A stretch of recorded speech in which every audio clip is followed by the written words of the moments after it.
Introducing the next generation from Nintendo. New Super Mario World. Created especially for the Super Nintendo Entertainment System. It's a bit more exciting, a bit more challenging, a bit more graphic, a bit more colorful, a bit more realistic, a bit more levels, a bit more secret, a bit more enemies, a bit more friends, a bit more sound, a bit hotter, a bit cooler, a bit weird, a bit more revolutionary, a bit more Mario, a bit more of what you want. It's 16-bit, and it's yours only if you get new Super Nintendo. Now you're playing with power, superpower.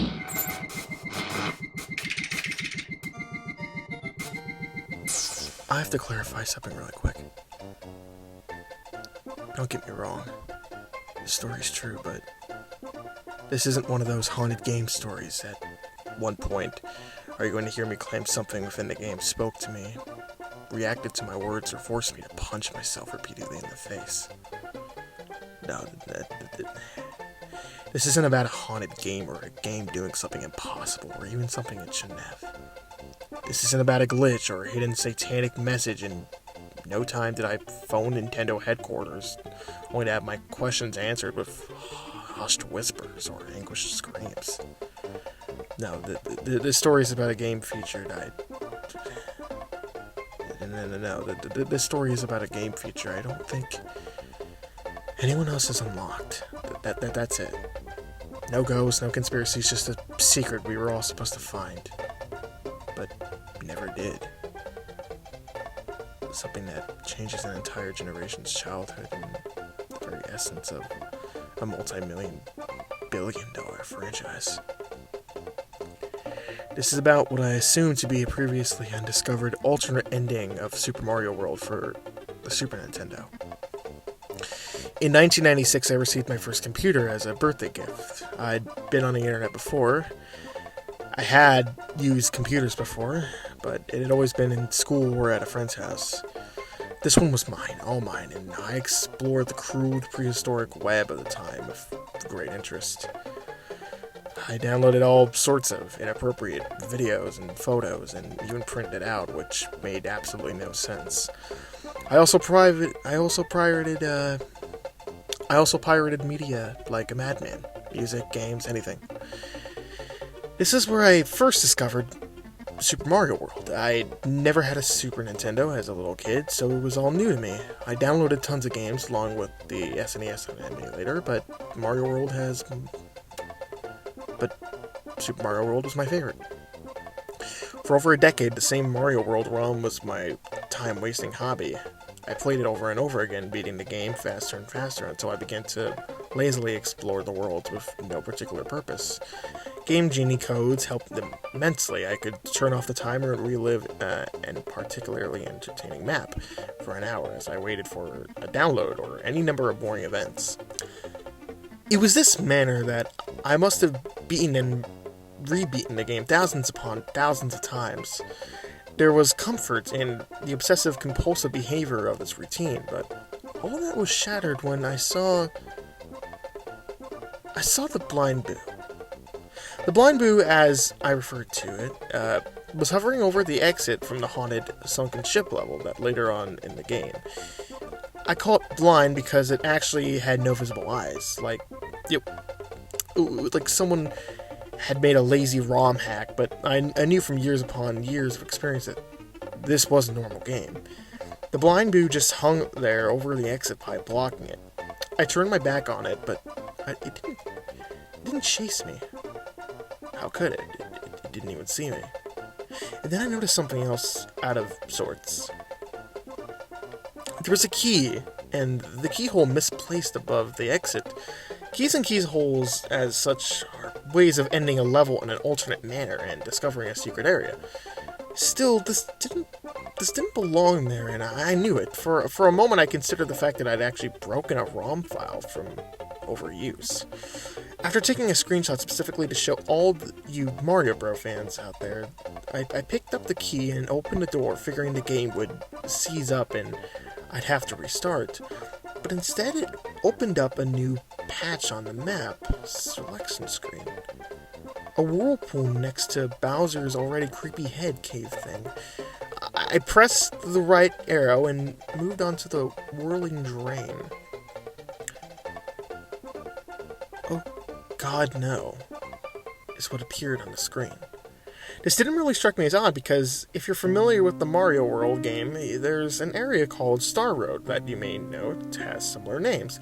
Just stuff like tubular or and awesome and all manner of dumb words and phrases.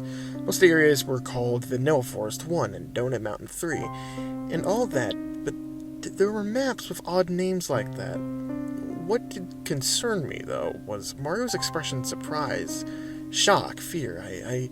I entered the map. Oddly enough, the whirlpool in the middle of the lake began with the standard castle entry animation.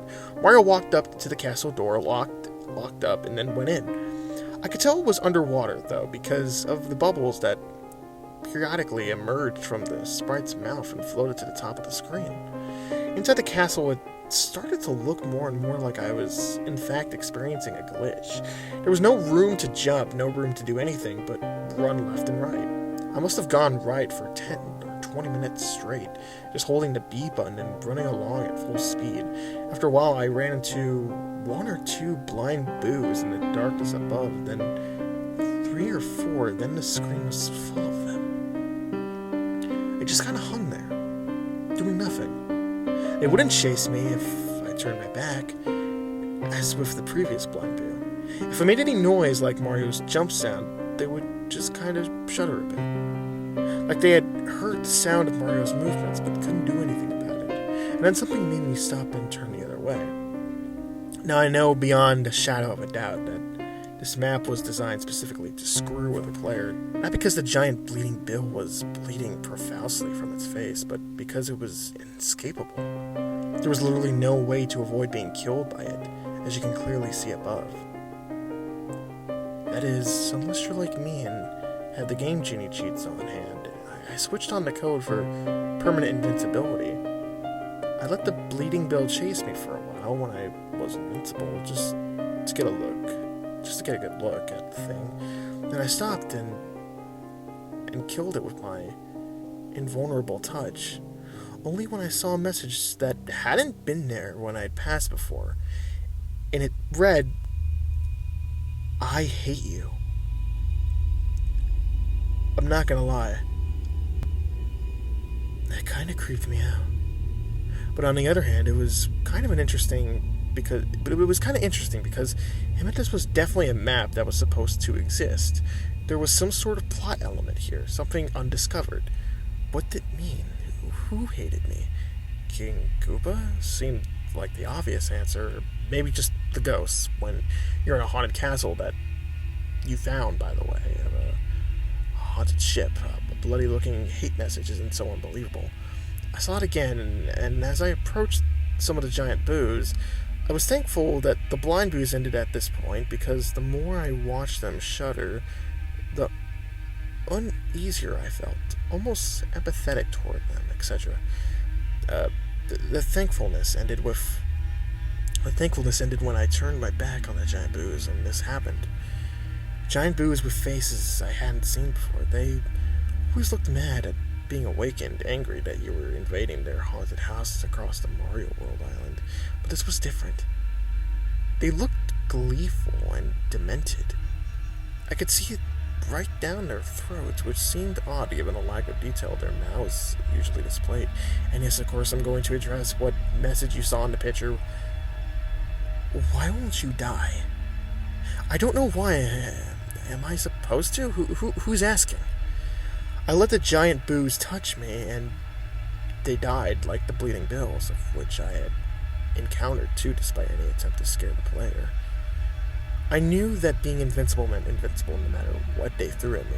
After a while of running down this strange claustrophobic corridor with no more eventful happenings, I came to a room with an exit pipe, taking the pipe downward. I came out the other end and dropped into a room filled with water. The water made sense, this being a sunken castle beneath a whirlpool and all. I was rewarded for my troubles with a question mark block that released a mushroom for me. I could have easily done this with a cheat code, but the thought had escaped me as I faced all these new and strange sights. The first creatures I encountered in the underwater portion of the castle were thwomps. Unless you've been living under a rock since the mid-80s, you know thwomps are stone-like square creatures that hang from the ceiling and fall whenever you come near. They try to crush you instantly. These blobs lined up in a tight row, dropped repeatedly and randomly with no real trigger or any sense of logic. They would just wait or drop whenever they seemed to feel like it. It also looked like these thwomps had been very successful thwomps. More cartoony blood.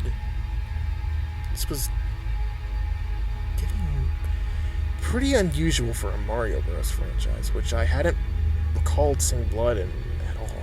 Now, I'd seen it used 3 times. The bloody bells, the messages, and these smashing, grinding thwomps who were working their victims. Who? Into pulp forever. In the hampering effects of the water, I walked slowly under these things, making sure every single one touched me and died. There were almost 30 of them in a row.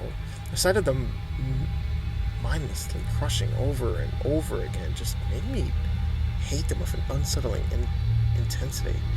What's weird is that the blood caused Mario to slide as if he were on an ice level. After walking through the gauntlet of depravity, I swam into more open area that was filled with spikes on the floor and ceiling. It was difficult to swim in this manner without touching the spikes, but since I was invincible, I didn't think much of it. I avoided them more for fun than out of any sense I'd be damaged. It stopped being fun really fast, though. Now, I knew some of what was going on. The bloody mess, the thwomps, spattering, and all this other stuff. It was other Marios. It was other Marios. It was past Marios that had tried to traverse this level and failed. I had to admit, this was an excellent touch, even if it was a bit ghoulish and dark. Whoever had designed this map actually broke the fourth wall and showed you the bloated, motionless abortions of the player's own careless treatment of Mario's tiny life. The bodies only floated straight up and down a tiny bit as if it would show the effects of a light current.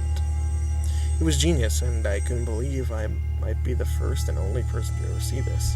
I told it the idea of taking more than one screenshot.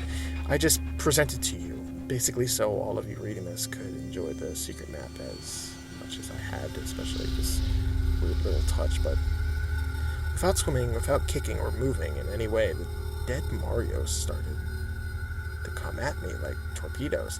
Their faces remained blank and blue and dead, but they moved with astounding speed.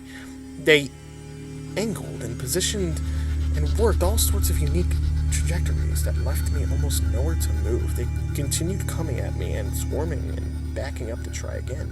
And I just couldn't bring myself to let them touch me. I moved with more speed and skill than I'd ever exerted, frantically trying to keep Mario free of the drowning victims that seemed dead set on rocketing straight onto me. When I finally reached the purple exit pipe you see above there had only been 10 of those things right behind, pitching, turning, and chasing me. I entered the pipe as fast as I could, thankful that it worked properly and had Mario out of that situation in a heartbeat. The corridor that followed was empty. Thankfully, it was just a blue underwater hallway of sorts with nothing to avoid or kill. It was boring and predictable like the game had been all these years, which brought back a sense of safety. At the end of the hallway, I came to the standard pair of doors you'd enter to face the final boss. Beside the doorway, a mushroom power-up. I didn't touch that at all.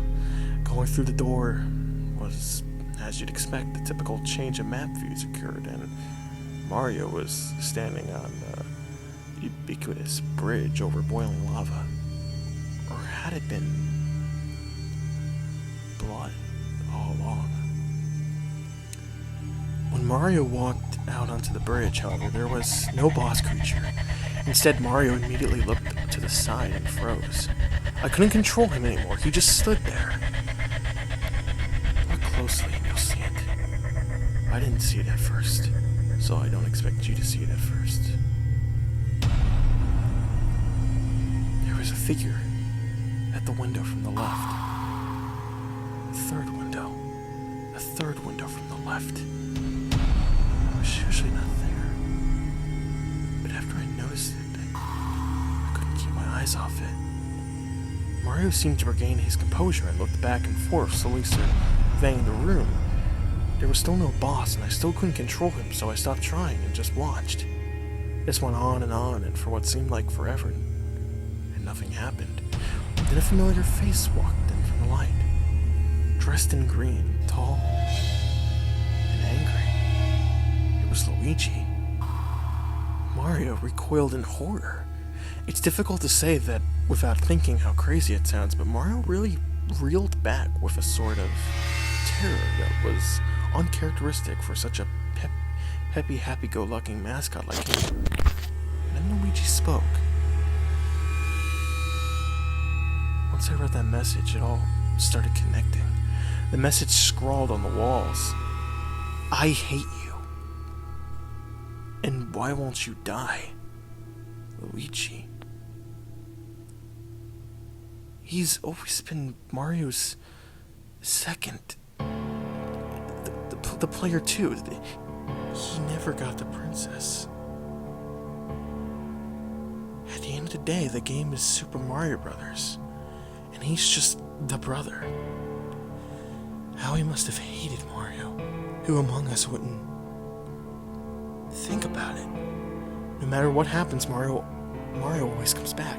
No matter how many corpses he leaves littering the battlefield, he's always there once more to leap and cheer and get all the adoration. And Koopa hadn't worked alone. I didn't know what that meant at first.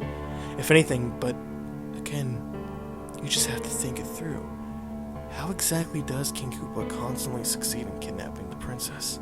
From day one, from the original Mario Brothers onward, it had always been an inside job. Still unable to control the character, I just watched Mario simply cower in fear as Luigi leaped high into the air, as high as he could in Mario 2, the bastard child of the franchise. He jumped on the pathetic, weeping Mario again and again. I was powerless to stop it, and when he was done, he seemed to look at Mario's limp body with this overwhelming rage. And then the bridge started to disappear. Soon, Mario would be dead. As I looked on, I had an irrational thought. It would be impermanent.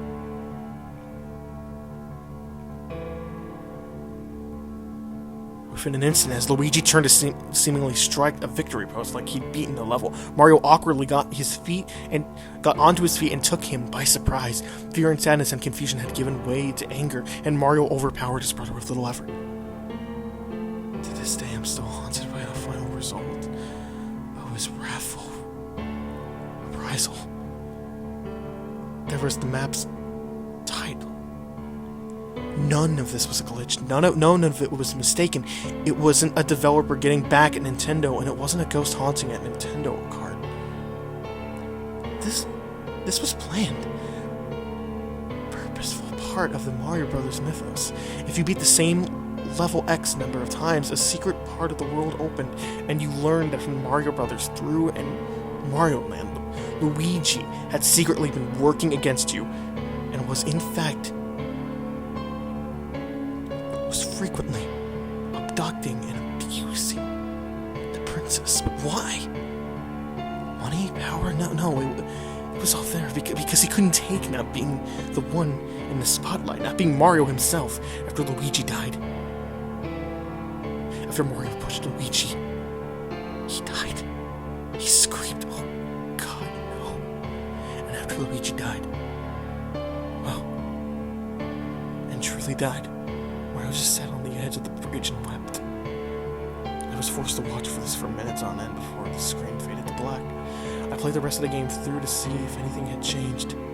Nothing else odd happened, as one would expect since this whole ordeal was just supposed to be part of the actual full story. I couldn't access the whirlpool again. I'd seen the events once. That was all I was apparently allowed. It was back to the game as usual. The same exact game I'd played since the 90s and would probably continue to play for the rest of my days. Until I got to the final boss, and I finally beat the game. The normal "the end" image would come up. Well, it was the same. Except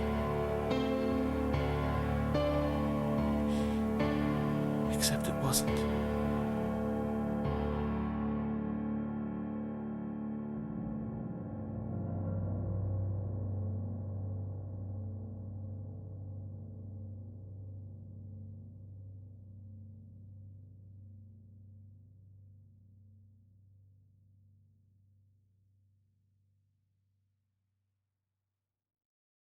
Almost secure.